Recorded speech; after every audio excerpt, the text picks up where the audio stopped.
नमस्कार दोस्तों, सुपरनोवा इस यूट्यूब चैनल पे आप सभी का स्वागत है।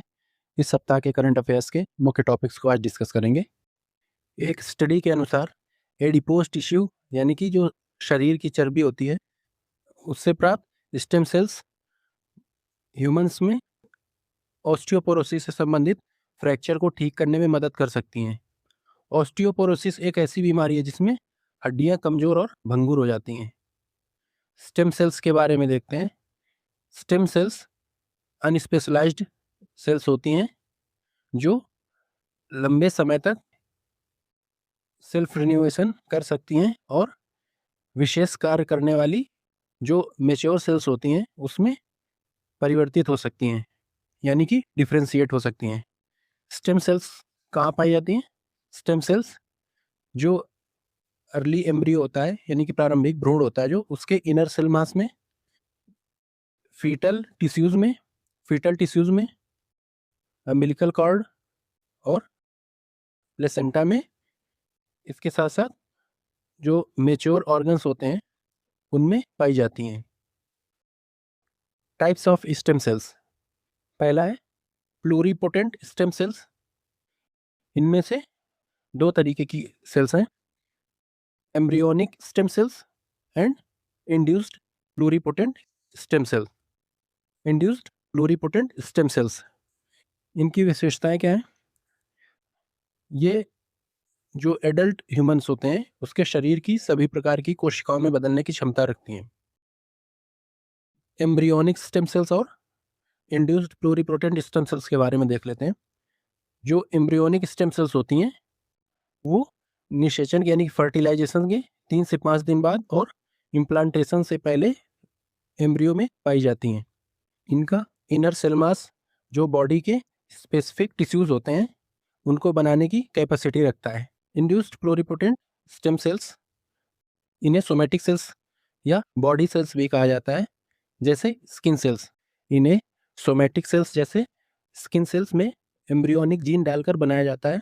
यह प्रक्रिया सेल्स को वापस स्टेम सेल्स जैसी अवस्था में ले आती है। और दूसरे प्रकार की सेल्स हैं एडल्ट स्टेम सेल्स यानी कि नॉन एम्ब्रियोनिक स्टेम सेल्स। ये मेच्योर टिश्यूज या ऑर्गन्स में पाई जाने वाली अनस्पेशलाइज्ड सेल्स हैं।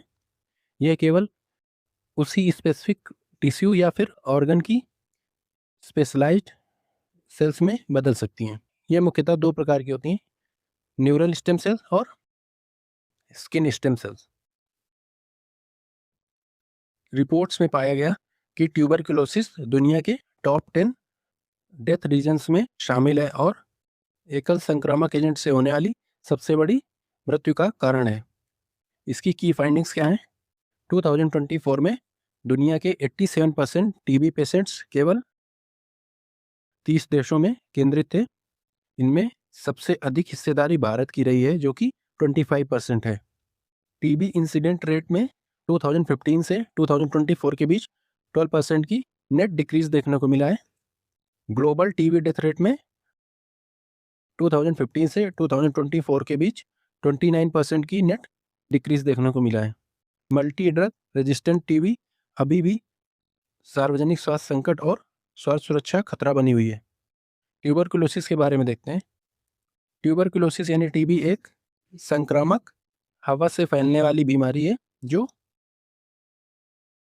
जो माइकोबैक्टीरियम ट्यूबरकुलोसिस नामक बैक्टीरिया से होती है। यह प्रिवेंटेबल एंड ट्रीटेबल डिजीज है। टाइप्स ऑफ टीबी क्या होता है? बेसिकली दो तरीके की होती है टीबी। पल्मोनरी टीबी, यह आम प्रकार का है जो फेफड़ों को यानी कि लंग्स को प्रभावित करता है।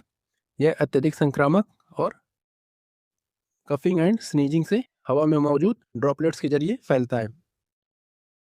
दूसरा है एक्स्ट्रा पल्मोनरी टीबी। यह फेफड़ों के अलावा शरीर के अन्य हिस्सों जैसे कि lymph nodes, bones, brain and kidneys को प्रभावित करता है। यह तुलनात्मक रूप से कम संक्रामक होता है और अक्सर फेफड़ों से शरीर के भीतर फैलता है। इसका ट्रीटमेंट क्या क्या है? टीबी का इलाज विशेष एंटीबायोटिक्स से किया जाता है। ये एंटीबायोटिक्स कौन कौन से हैं? रिफाम्पिसिन, आइसोनियाजिड, पायराजिनामाइड और एथाम्ब्यूटाल। मल्टी ड्रग रेजिस्टेंट टीबी क्या होता है? यह टीबी का एक विशेष प्रकार है जिसमें रिफैम्पिसिन एंड आइसोनियाजिड, जो दो सबसे प्रभावी फर्स्ट लाइन टीबी मेडिसिन है, उनके लिए जो ह्यूमन बॉडी होती है वो रिस्पॉन्ड नहीं करती है। गल्फ कोऑपरेशन काउंसिल ने एक ऐतिहासिक वन स्टॉप ट्रैवल सिस्टम को मंजूरी दी है, जिसका उद्देश्य सदस्य देशों के बीच यात्रा को और सरल बनाना है। गल्फ कोऑपरेशन काउंसिल के बारे में देखते हैं। इसकी स्थापना 1981 में हुई थी। इसके मेंबर नेशंस कौन कौन से हैं? यूएई, बहरीन, सऊदी अरब, ओमान, कतर और कुवैत। इसका उद्देश्य सदस्य देशों के बीच सभी क्षेत्रों में समन्वय, एकीकरण और आपसी जुड़ाव को बढ़ाना है। वन स्टॉप ट्रैवल सिस्टम के बारे में, यह प्रणाली यात्रियों को सभी यात्रा संबंधी प्रक्रियाएं जैसे इमिग्रेशन, कस्टम्स और सिक्योरिटी चेक्स एक ही चेक पॉइंट पर प्रस्थान से पहले पूरी करने की सुविधा देती है। इससे जो यात्रा होती है वो इजी, फास्ट एंड कंफर्टेबल हो जाती है। नेशनल सिक्योरिटी एडवाइज़र ने बांग्लादेश को कोलंबो सिक्योरिटी कॉन्क्लेव की नई दिल्ली बैठक में शामिल होने के लिए आमंत्रित किया। कोलंबो सिक्योरिटी कॉन्क्लेव के बारे में डिस्कस करते हैं। ये एक रीजनल सिक्योरिटी ग्रुप है। इसकी स्थापना 2020 में की गई थी। इसके उद्देश्य क्या है? सदस्य देशों को समान चिंता वाले अंतर्राष्ट्रीय खतरों और चुनौतियों का समाधान करते हुए क्षेत्रीय सुरक्षा को बढ़ावा देना है। इसके मेंबर नेशंस कौन कौन से हैं? भारत, श्रीलंका, मॉरिशस, मालदीव और रिसेंटली अभी बांग्लादेश को इसमें ऐड किया गया है। और इसके साथ साथ जो सेशल्स है वो एक ऑब्जर्वर कंट्री है। इसके जो 5 पिलर्स हैं यानी कि 5 स्तंभ में कौन कौन से हैं? Maritime security, countering terrorism, combating transnational organised crime, cyber security and humanitarian assistance. Bharat सरकार ने 2021 में 15 नवंबर को जनजातीय गौरव दिवस के रूप में घोषित किया है। जनजातीय गौरव दिवस भगवान बिरसा मुंडा की जयंती को चिन्हित करता है। बिरसा मुंडा के बारे में देखते हैं। इनका जन्म 1875 में उलिहातू, खूंटी जिला, झारखंड में हुआ था। वे मुंडा जनजाति से थे जो छोटा नागपुर प्लेटू, जो कि वर्तमान में झारखंड में पड़ता है, क्षेत्र में प्रमुख है। वे एकेश्वरवाद पे विश्वास करते थे। उन्होंने बिरसैत संप्रदाय की स्थापना की और एक ईश्वर में विश्वास का प्रचार किया। उन्होंने ईसाई मिशनरियों के प्रभाव को अस्वीकार किया और पारंपरिक मुंडा धार्मिक प्रथाओं में सुधार का प्रयास किया। उन्होंने साफ सफाई, कड़ी मेहनत, शराब से दूर रहने और व्यक्तिगत व सामाजिक जीवन में पवित्रता पर बल दिया। उन्होंने मुंडा विद्रोह, जिसे उलगुलान आंदोलन कहा जाता है, का नेतृत्व किया था। उन्हें भगवान के रूप में सम्मान मिला और धरती आबा यानी कि धरती के पिता की उपाधि दी गई। इनकी मृत्यु 9 जून 1900 में रांची जेल में बीमारी के कारण हुई। उनके आंदोलन के परिणाम क्या थे? इससे बेगार प्रथा समाप्त हुई। टेनेंसी एक्ट 1903 के तहत खुटखट्टी प्रणाली को मान्यता मिली।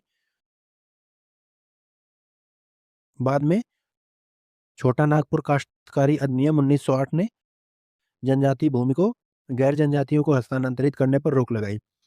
खुटखट्टी प्रणाली क्या होती है इसके बारे में देखते हैं। खुटखट्टी प्रणाली एक पारंपरिक आदिवासी प्रथा है जिसमें भूमि पर किसी एक व्यक्ति का नहीं बल्कि पूरे कबीले या वंश का सामूहिक स्वामित्व होता है। इस व्यवस्था में मुंडा आदिवासी जंगलों को साफ करके भूमि को खेती योग्य बनाते थे और उस भूमि के मालिक के रूप में पूरे समुदाय को माना जाता था। होलसेल प्राइसेस अक्टूबर में 27 महीने के लोवेस्ट लेवल पर गिर गई हैं और कीमतों में कमी के कारण फिर से डिफ्लेशन की स्थिति आ गई है।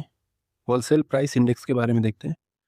WPI जो होता है वो होलसेल मार्केट में कीमतों में होने वाले बदलाव को मापता है, जहां वस्तुओं का व्यापार थोक यानी कि होलसेल और बड़ी मात्रा में होता है। यह केवल बेसिक प्राइसेस को शामिल करता है। इसमें टैक्सेस, डिस्काउंट्स और फीस जो होते हैं वो शामिल नहीं होते हैं। इसे गवर्नमेंट ऑफ इंडिया के ministry of commerce and industry के department for promotion of industries and internal trade यानी कि DPIIT के ऑफिस ऑफ इकोनॉमिक एडवाइजर द्वारा जारी किया जाता है। इसके कैलकुलेशन का बेस ईयर 2011-12 है। डिफ्लेशन क्या होता है? डिफ्लेशन वह स्थिति है जिसमें इकोनॉमी में गुड्स एंड सर्विसेज की जो जनरल प्राइस लेवल है उसमें लगातार गिरावट आती है। सीधे शब्दों में कहा जाए तो निगेटिव इन्फ्लेशन को डिफ्लेशन बोलते हैं। अगर ये वीडियो आपको अच्छा लगा हो तो वीडियो को लाइक करें और इसी तरह के और भी वीडियोस के लिए चैनल को सब्सक्राइब करना ना भूलें।